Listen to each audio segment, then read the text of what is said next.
Buckingham Palace. What a beautiful location in London, England. And the Queen and the royals reside here at Buckingham Palace. But have you ever wondered, what does the Queen actually eat? Well, in this video we're going to find out. But it may not be the same Queen we're thinking of here at Buckingham Palace. Let's get started.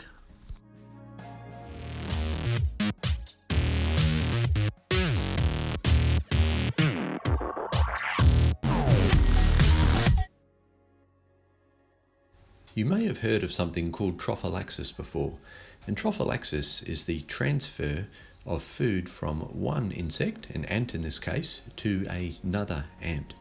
And that's how they share their food, so a worker can share from its social stomach to another ant. So does this happen with the queen of a colony as well? Well, yes it does. In fact, the workers collect the food and share it via their social stomach, as we can see here in this video. So the queen here is tapping the ant with its antennae on its head, letting it know that it actually wants that food, and then that food is being transferred to the queen in that process of trophallaxis. But what does the queen actually eat? The queen actually requires protein. Now, it's not protein that you see in this picture here, but the protein is essential to a queen so that it can produce the brood, the eggs. Now, food like crickets and mealworms, roaches, things like that are what the queen actually needs as a source of protein. And she gets this from her workers that go out there and are collecting that protein, slurping up that protein and bringing it back for her. Now, what else does the queen actually need? Well, she needs sugar. Sugars of some sort. Now, this can come from many different sources. It can actually come from sugars itself, natural occurring. It can come from honey, things like that as well, which you feed them. The workers collect this sweet substance and they bring it back and share it to the queen with their social stomachs. Now, it can also come from natural sources like aphids. They can, of course, produce something that's called honeydew, which is collected by the ants as well. So anything natural, and the workers will take that back to the queen. Now, many queens in their founding stage actually have to go and find this for themselves. Here we see a Myrmecia Palaciulis queen actually out foraging, and she's slurping up some spilt honey that I've had in her outworld.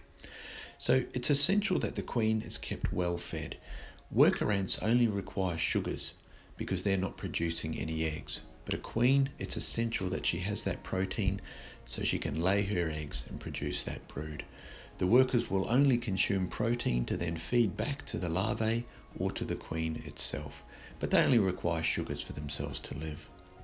So a queen in its founding stage, depending on the species, now some are fully claustral, which means they don't need to feed until the nenidics or the first workers have hatched. Here you can see a queen actually slurping up some honey. Now, this is honey I've given to her. She didn't need it, but she's more than willing to take it. And it's nice to get this up close footage here of her doing this.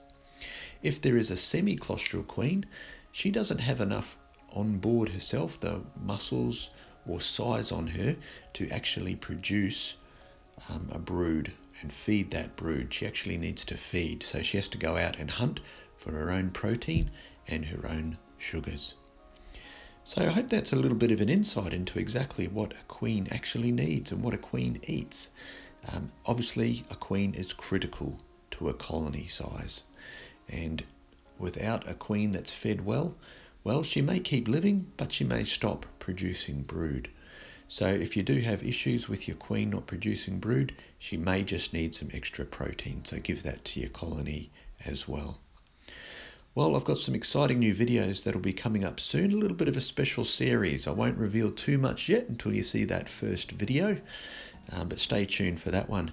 Thanks very much for watching the video, guys, and please subscribe to the channel if you haven't already, and give this video a thumbs up. Thanks very much, everybody, and happy ant keeping.